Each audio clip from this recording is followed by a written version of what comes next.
Hello everybody, we're continuing our countdown of Advent today, and today's story is Belle to the rescue.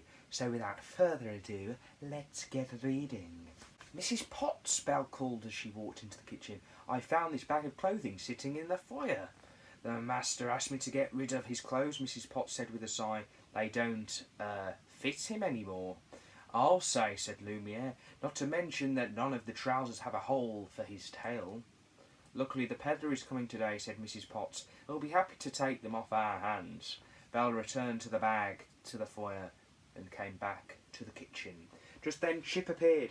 Hi, Belle, he said. Would you like to play hide and seek with me?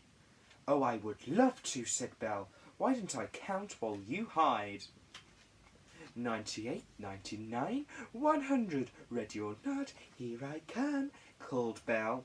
Rat-a-tat-tat. She was interrupted by a knock at the door. A pedlar stood at the door, proudly displaying his goods. Belle looked at the shiny ice skates. You have so many lovely items, she said, but we don't need anything today. However, I do have this bag of clothing for you, she told him. The pedlar's eyes lit up. You are too kind, he explained. You must take these in return. He gave Belle the ice skates. Now, what was I doing, said Belle as she watched the pedlar leave. Oh my goodness, I was looking for Chip. She searched among the books in the library. She even peered inside the suit of armour in the great hall. Come out, wherever you are, Belle shouted in the ballroom, but her voice just echoed back at her. Chip was nowhere to be found. You win, Chip, Belle called. Chip, may I be of assistance, mademoiselle? Asked Lumiere. I can't find Chip anywhere, Belle told him. I haven't seen him since the pedlar. Oh no, he must have been hiding in the bag of clothes I gave away. Come on, Lumiere, she said. We have to find Chip before he's lost forever. Belle quickly pulled on her cape and boots, then she grabbed her new ice skates and put them on over her arm, just in case. Outside, Lumiere pointed to the tracks the pedlar wagon had left in the snow.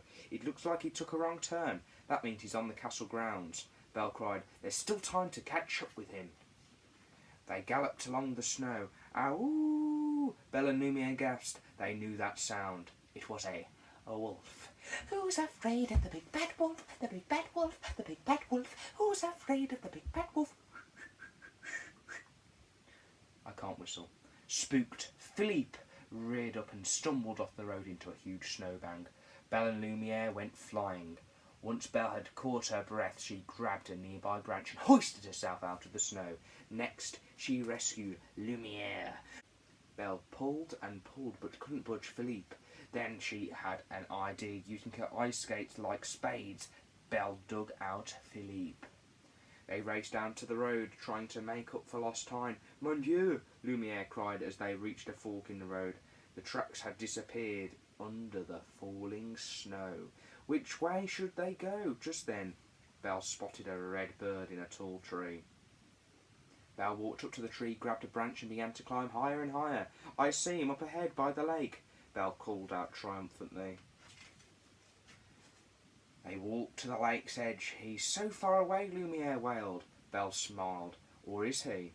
Belle led them all onto a frozen lake, hoping to go straight across, but as soon as Philippe stepped onto the ice, there was a sharp crack. What were they going to do? Belle looked down and saw the answer. She quickly strapped on her new skates and stepped onto the ice. Whoa! Belle cried as she tried to keep her balance, but after a moment she was skating smoothly. Belle's skates glided over the gleaming ice. The wind whipped through her hair as she sped across the lake, faster and faster. With her eyes fixed on the pedlar, Belle didn't notice a fallen tree. It was almost too late. Luckily, she swerved out of the way just in time.